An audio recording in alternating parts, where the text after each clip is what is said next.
કારેલીબાગ લોહાણા સેવા મંડળ દ્વારા ભવ્ય અભિવાદન સમારોહ. ડોક્ટર જ્ઞાનવત્સલ સ્વામીનું પ્રેરક પ્રવચન. સંસ્કારી નગરી વડોદરાના કારેલીબાગ વિસ્તારમાં સ્થિત શ્રી લોહાણા સેવા મંડળના સ્થાપનાના 70 વર્ષ પૂર્ણ થવાના અવસરે એક ભવ્ય અભિવાદન સમારોહનું આયોજન કરવામાં આવ્યું હતું. આ ઐતિહાસિક પ્રસંગે BAPS સંસ્થાના વિશ્વવિખ્યાત પ્રેરક વક્તા પૂજ્ય ડોક્ટર જ્ઞાનવત્સલ સ્વામી વિશેષ મહેમાન તરીકે ઉપસ્થિત રહ્યા હતા. કાર્યક્રમની શરૂઆત દીપ પ્રાગટ્યથી કરવામાં આવી હતી.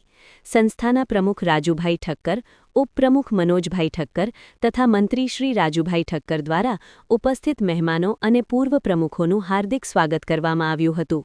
કાર્યક્રમમાં સમાજના અગ્રણીઓ તેમજ મોટી સંખ્યામાં લોહાણા સમાજના સભ્યો હાજર રહ્યા હતા. આ પ્રસંગે પૂજ્ય ડોક્ટર જ્ઞાનવત્સલ સ્વામીએ પોતાના પ્રેરક પ્રવચનમાં પારિવારિક મૂલ્યો, સંસ્કાર અને યુવા પેઢીના સમકાલીન પ્રશ્નો પર વિશેષ ભાર મૂક્યો હતો. સ્વામીજીએ જણાવ્યું કે સામાજિક જોડાણ, પરસ્પર વિશ્વાસ અને સંસ્કારોથી જ મજબૂત અને સુસ્થિર સમાજનું નિર્માણ શક્ય છે. લોહાણા સેવા મંડળના અગ્રણી રાજુભાઈ ઠક્કરે જણાવ્યું હતું કે આ કાર્યક્રમનો મુખ્ય ઉદ્દેશ્ય યુવા પેઢીમાં સંસ્કારોનું સિંચન કરવાનો છે.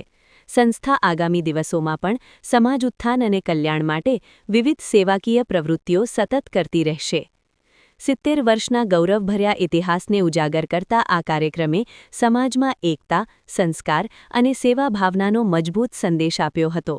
દ્વારા આયોજિત BAPS સંસ્થાના ડોક્ટર જ્ઞાનવત્સલ સ્વામીનું ઉદ્બોધન પારિવારિક મૂલ્યોના આધાર પર, તેમાં ખૂબ જ મોટી સંખ્યામાં લોહાણા સમાજના વડોદરા શહેરમાંથી લોકો માણવા માટે પધાર્યા છે.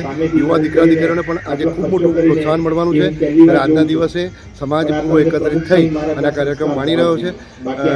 70 વર્ષ જૂની અમારી આ સંસ્થા અને એના જેટલા પણ અત્યાર સુધીના પ્રમુખો છે એ દરેક પ્રમુખનું આજે અમે સન્માન કરવાના છે.